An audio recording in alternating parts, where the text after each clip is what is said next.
Olá, amigos. Esta é a nossa 11ª videoaula da disciplina Literatura Portuguesa 1. Será uma aula mais curta, tendo como foco o contexto socio-histórico do Barroco, cujo estudo iniciamos hoje. A aula se inicia de um modo diferente, com a visão das pinturas que enviei para o nosso grupo do Zap. Então eu trouxe e pedi para que vocês procurassem ver as diferenças entre as duas telas, considerando aspectos como luz, como a questão dos planos, aspectos dessa natureza. Lembrando que o primeiro quadro é um quadro renascentista, né, chamado Cristo na Cruz, pintado por Giotto di Bondone. E o segundo é um quadro barroco chamado A Crucificação de Pedro, produzido por Caravaggio, né? E se refere a uma lenda que diz, que afirma que Pedro não teria aceitado ser crucificado da mesma forma que seu mestre, então pediu que fosse crucificado de cabeça para baixo. Então nós temos aí dois quadros que trabalham com um mesmo tema, embora personagens distintos, o tema da crucificação. Então, quando analisamos os dois quadros, percebemos uma série de diferenças entre elas. A começar pelos contornos. Observem na primeira pintura como os contornos são bem definidos. Sabemos onde termina cada parte do corpo dos personagens, né? Eles estão separados uns dos outros por um traço bem definido.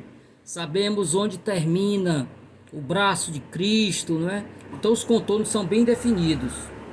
Já no segundo, há uma dissolução dos contornos, né?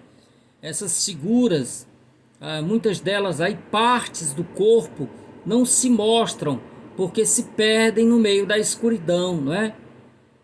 Então, se observarmos, por exemplo, o rosto de Pedro, não é?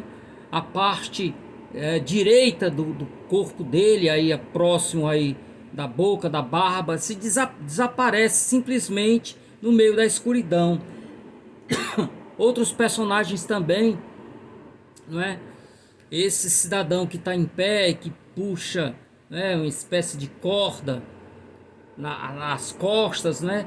Tem boa parte do corpo aí simplesmente não representado pela pintura, ela desaparece no meio das sombras. Então, a primeira diferença aí que nós destacamos é exatamente a questão dos contornos. Em relação à linearidade, observem os personagens do primeiro quadro, como eles parecem estar no mesmo plano, né? Numa mesma fila aí. Cristo e os personagens aí ao pé da cruz, os anjos também parecem estar todos no mesmo plano, todos com a mesma distância de quem está observando o quadro, né? Não há diferença.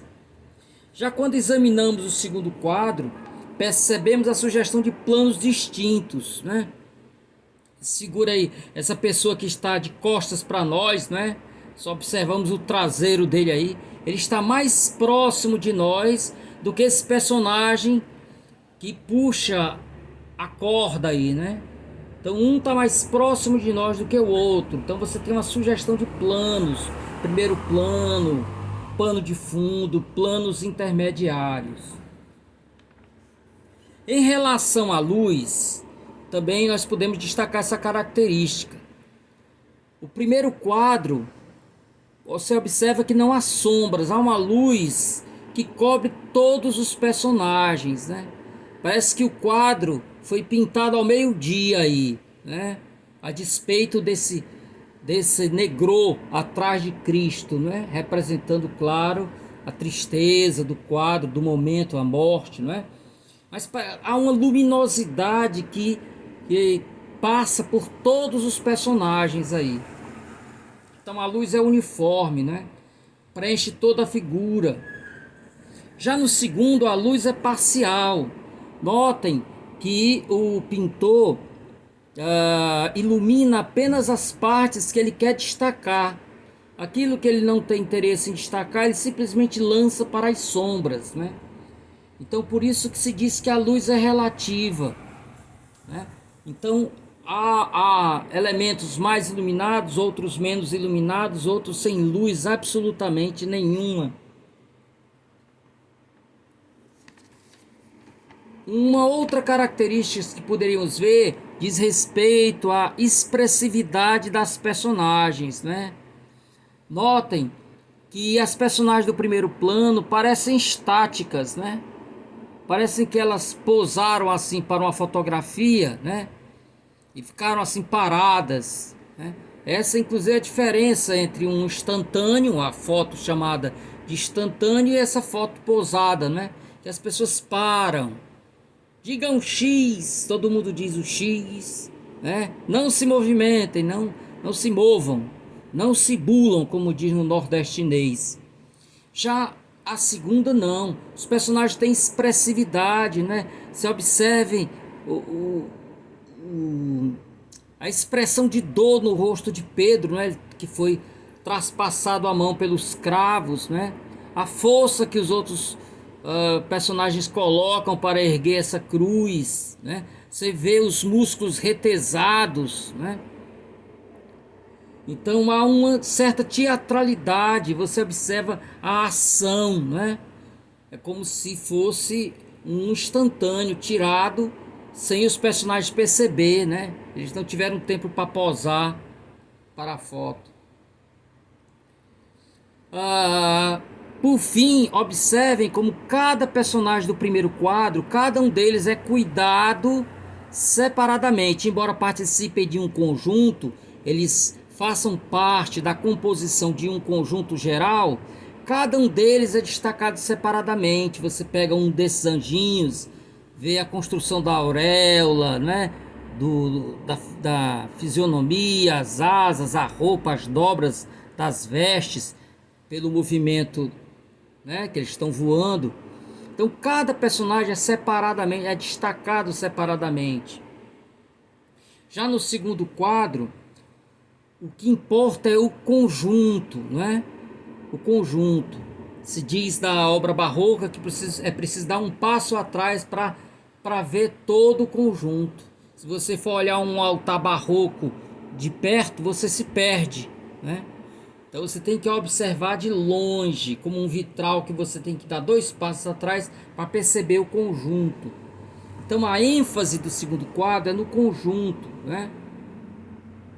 Observe uma coisa muito interessante, que se no primeiro quadro você traçar aí onde é que fica o meio do quadro, se você traçar o centro do quadro, geograficamente falando, né?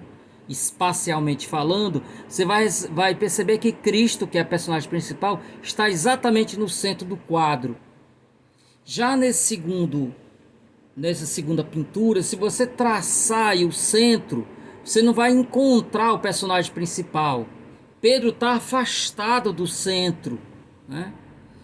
Isso aí mais uma vez nos leva a reforçar a ideia de que numa obra barroca você precisa entender o conjunto, ok? Eu mandei inclusive mais 2 quadros para vocês, que também um renascentista e o outro barroco, para vocês perceberem aí os mesmos atributos que eu coloquei para a primeira foto valem para este quadro. E os que eu lancei para o segundo também vale para o próximo quadro que eu irei mostrar. Então os 2 quadros que eu mostrarei representam a Santa Ceia. Um que é renascentista de Leonardo da Vinci. Percebam a luz aí cobrindo todos os personagens. Procurem o centro do quadro e vocês verão a figura mais importante, que é Jesus. Ele está exatamente no meio do quadro. E percebam também que estão todos no mesmo plano, como se você tivesse traçado uma risca no chão e dissesse: nenhum de vocês podem passar desse traço que eu coloquei no chão. Então eles estão no mesmo plano. Quando passamos para o próximo quadro, que também traz a representação da Santa Ceia, observem a diferença. Primeiro, a luminosidade desaparece, predomina o claro e escuro. Cristo só vai dar destaque a algumas... o autor, o pintor, né? Tintoretto só vai dar ênfase com a luz sobre as personagens que ele quer dar destaque.